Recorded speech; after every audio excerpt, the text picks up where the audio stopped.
Hiya! Welcome to LSB Feasters Radio Aircheck channel, where we keep great radio from the past alive. And today we're going to New York and 66 WNBC for an aircheck with Howard Stern.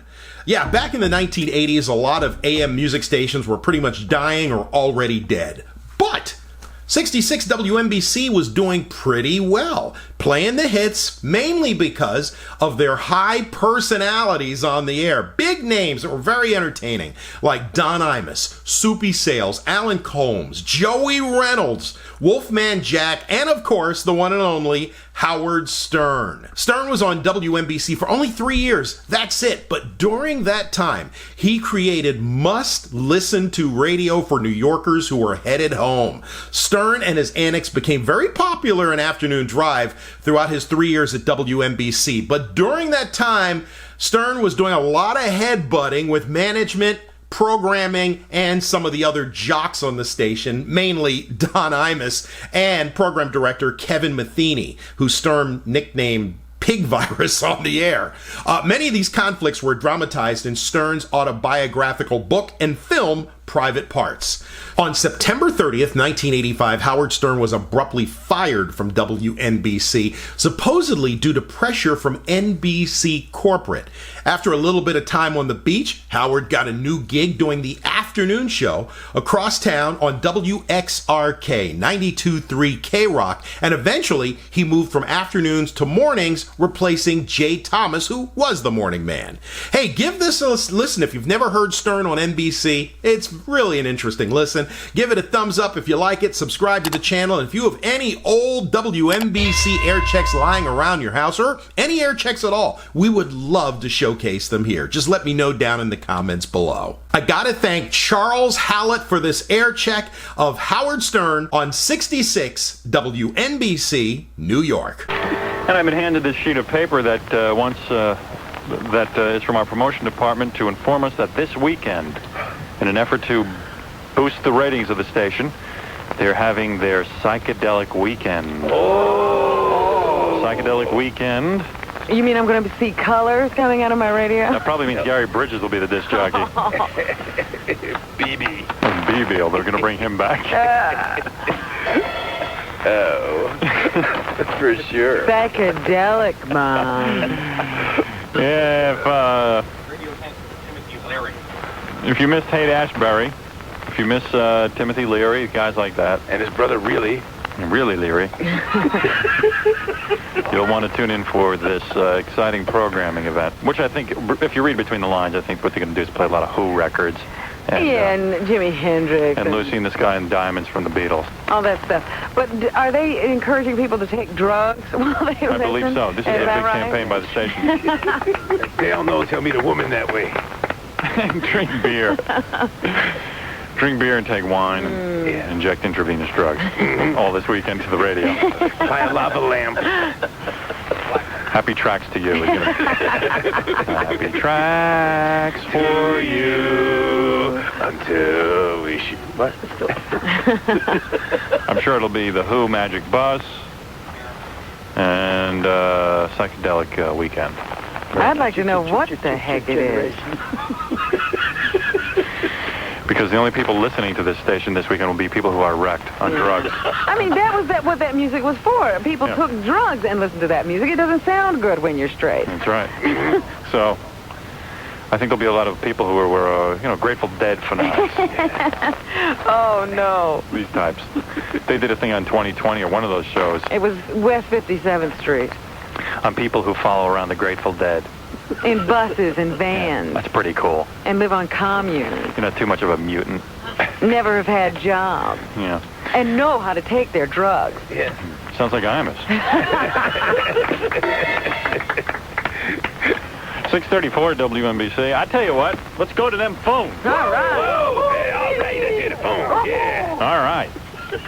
Hey, you're on the air. Oh, what a letdown.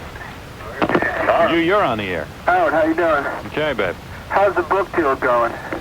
Book deal going very well. As a matter of fact, sitting not more than 10 feet away from me is Bill Hopper, my co-writer on the book. Whoa! Bill, has watching the show today helped you? No. Howard, Yeah? I've been hearing you talk about movie deals and, book deals for over a year, and, I don't know, I think maybe you're just talking sometimes. Well, hold on a second. If you don't The believe writer's me, here. Bill Hoffer, who is my co-writer, who I've chosen out of millions of applicants. Yeah, but you're always talking about TV commercials and this and that, and then you start to laugh about it while Sir. you're talking. Sir. That's why sometimes I think you're lying about it. Sir? Don't exhaust me. Let me, Bill, if you would like to stand up for a second and say a few words. Yeah, you want me to take a bow? Well, why don't you just tell everyone that we are, in fact, writing a book and we have a book deal. No, it's all a lie. What about the TV show? Well, Bill doesn't know anything about the TV show. No. What happened to the TV show a year ago? No, you're working on projects still, and you have something coming up in Hartford. Shut up, Rob. Matter of fact, I'm going to be doing a TV show in Hartford just this very week. Howard, you've been saying that for 2 years now. Sir, the book is in pre-production, and the... So far, the co-author's still alive.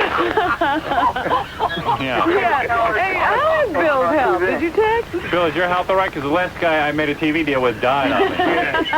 The old kiss of death stern. I'm like Robert Wagner. Everyone around me dies. All right, I got a joke for you. What? Why do women have legs? Why do women have legs? Oh, that's a horrible joke. I know what that is. We could say it, can't we? Sexist pig. No, forget it. We can't say it. We know the answer. we don't want to say that. You're on the air. Hey, Howard, how you doing? Great show today. Thank you. Can I play Stump the Comedians? Okay. Okay, how are a lobster and a Chinaman who's been run over by a steamroller alike? How is a lobster and a Chinaman run over by a steamroller alike? I think he's got us on this one. Wait a second. Seconds.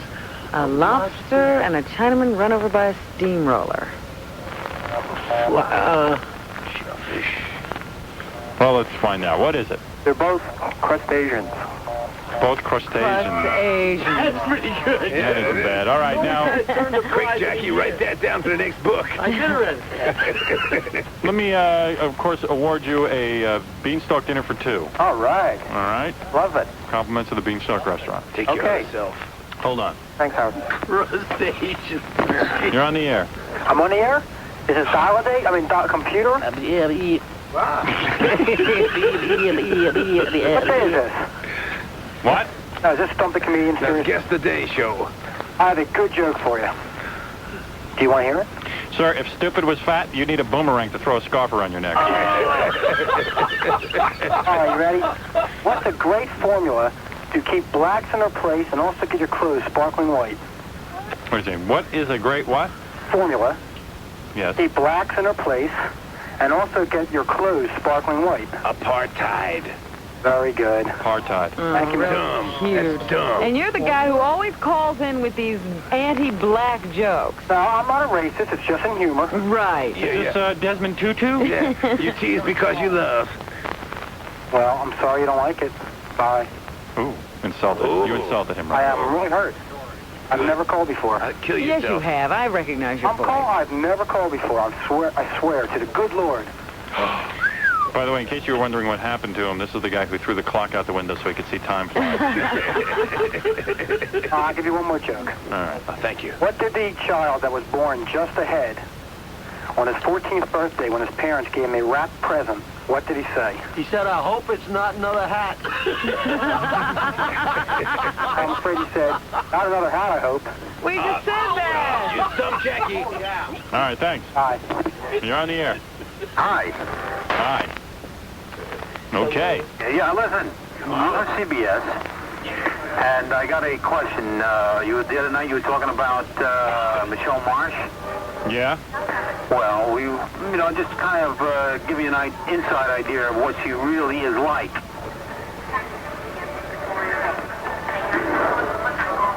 Somehow I'm not getting the What joke. is his No, joke? no joke. No joke.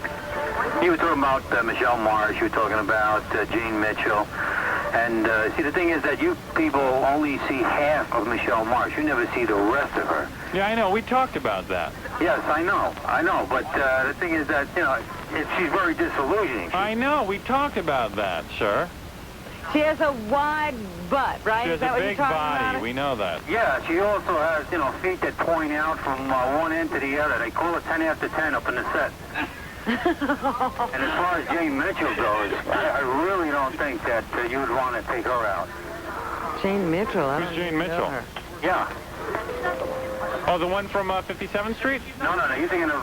Judith Vieira. Meredith Vieira. Or Meredith Vieira. Meredith is a very nice person. She really is a sweetheart. I think you're thinking of Jane Hansen, I said. Oh, no, she's on Channel 4. Right. Somebody mentioned Jane Mitchell's name the other night. Nah. Who did, Gary? I did. I yelled at Jane Mitchell's name. Oh, did you? I'm the one who likes her. Oh, I don't even know who she is. She's just another reporter, but somebody mentioned her name, and we just wanted to give you some insight. We're over here at the Sheridan Center. Let me tell you, sir, if you had a brain transplant, that would be an installation job.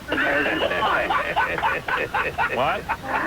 No, listen, I'm just trying to help you. You think that she's so great? And, No, sir, I described already in detail. I spent 45 minutes on explaining that Michelle Marsh's face is really cute and that her body is real big. And it's very disillusioning because they never do any shots of her standing up or anything. She's much bigger. She can't. She really is shocking when she stands up. She's a big girl. But I was saying that the reason that I would date her is to use her fame and that I would be photographed. I'm not going to repeat the whole bit, sir. No, I heard that. We listened to you every day. We heard it. We were in the car and we were going out on a story.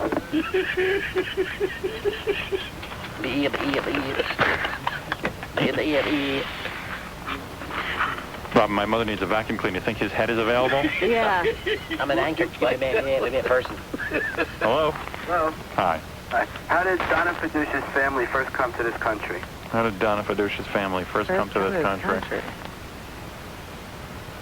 That's some other joke. It's kind of vague. I mean, can you word it a certain... I mean, like, make it like a joke? It could be like a million different jokes. It could be a Polish joke. Yeah, what was the original form? What was the original joke you're going for? Originally, it was, how did the first Puerto Ricans come to this country? But I don't like that. Oh, yeah, okay. And what's the... Her mother swam over and the rest of them walked over on the oil slick or some silly thing like that. Dead fish. Dead fish. How is that going to work with Donna Fiducia? Well, I just figured it would carry through until today, you know. No, it doesn't work, sir. When you try to write your own jokes, it just doesn't work. Well, I just tried to reword it. Yeah, well, you're no Henny Youngman. I'm not taking credit for that one. Maybe you're Joey Adams, but you're not Henny Youngman. Oh, God. All right, thanks. Okay. All right. All right, custom plastic products for businesses. Let's talk about that. That's everyone's favorite topic. What is it? Custom plastic products for your business from Plastic Works. If it's lucite and you need it, chances are Plastic Works can make it, or they have it in from 1 to thousands. No quantity too small or too large. Things like show displays, pamphlet holders. Somebody light a match. Jewelry and cosmetic displays. Excuse me. Eyeglass displays, engraved trophies and club prizes. Food service fixtures like wine racks, glass racks. Coffee dispensers, popcorn bins, and bagel holders. And of course, sneeze guards. That's the thing they have on the salad bars. They make them over there. That's lucite covers for over the table in front of your face. That's a sneeze guard. Plastic. And isn't it interesting that, not that his charity isn't important, but Soupy's doing this dog thing, raising money for dogs. Yeah. And we're raising money for people. Mm-hmm. And they're probably going to get more money for dogs. Probably so. And the station is running promos because Soupy's raising money for dogs.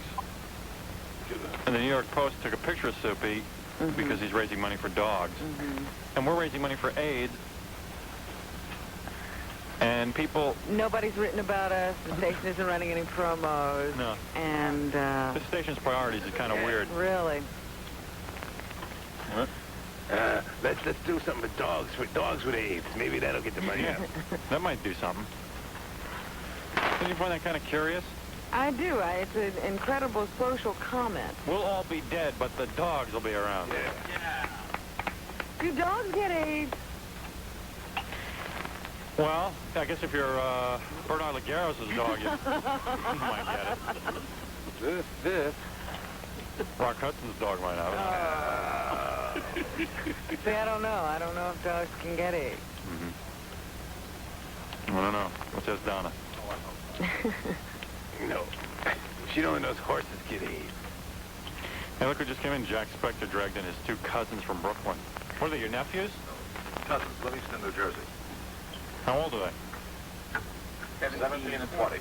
Yeah. Are they going to watch you work tonight? Jack's going to impress his young cousins. Yeah. Yeah. This is the first time it's done. This is the first time you're seeing your cousin Jack on the radio? Yeah. Yeah. Must be pretty proud of him, huh? Jack doesn't need this job, though, because he has an eyeglasses business. Well, I was going to tell them, if you look up above this, on this counter here, you'll see Jack's water. Yeah. That's where Jack keeps His his water has arrived. And his lucky glass. There it is. Oh, yeah, there it is. There it is. Billy, did you know? Hey, Jack, man, I got to ask you a question. That lucky glass of yours. It never gets cleaned. Yeah. Oh, no. Hey, since when is water yellow? Of course not. No, because Billy was telling us that you've used the same glass since CBS. You break my lucky streak if you break it. Well, I got 10 more just like it. He's got a lucky glass, and then Billy says, well, we said to Billy, well, do you clean it out? He goes, yeah, like I rinse it under the faucet. Right, so with some water. Hey, notice that glass is 4 inches thick, just like that piece of evidence introduced into the trial today. I wonder if that would fit. Let's find out. Gary, come here. Jack, what's on tap tonight so your cousins will be impressed? Ray Arcel. Ray Arcel? He's a great trainer. Yeah. How are you two kids related to Jack? Cousins. Yeah, but, I mean, like, how are you cousins? I mean, like, is it... Their mother is my first cousin. Their mother is your first cousin. So they're first cousins once removed. Well, like, is Jack, like, the big celebrity in the family? Does everyone always talk about how successful Jack is? We get tickets to the event. You get tickets to the event? All the time. Yeah? Jack is probably like the big star in the Yeah, family. he's happening. Are there any other... Yeah. Jack probably walks into the whole star trip on him. Yeah. You notice it took him 6 weeks to come around. Yeah. Now, do you guys, like, what is, like, is there any other famous people in your family, or is Jack, like, the most famous? I'm working on it. Andrew Crispo. No, Andrew Crispo is a member of his family. I didn't know that Andrew Crispo was in your family. Spector? Lots of famous people in this family. Yeah, but he lives in Arabia. And Jake Manson. Lee Harvey Spector. What about that? Is like Jack the most famous guy in the family? I say so. Yeah. Small family. All inbred.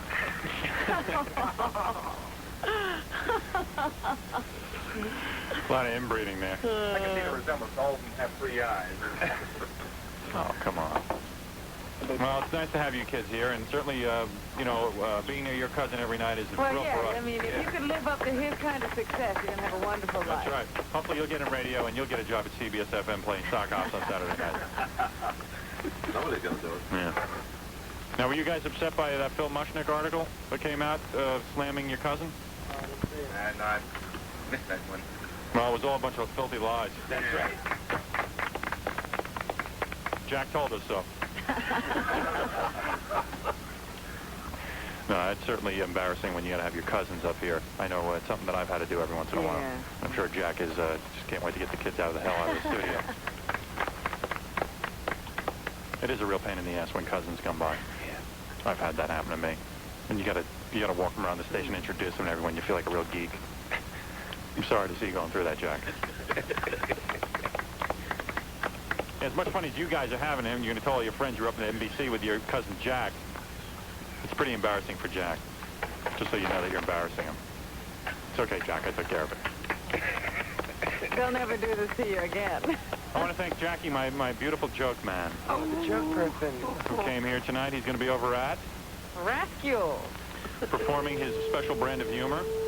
And it's the Jackie Martling Amateur Comedy Showcase. Also, his hysterical video, A Safe Distance from Genius, is being distributed by Video Marquee in Long Beach, New York. Thank you, Howard. All right, Bab. See you next time. NBC.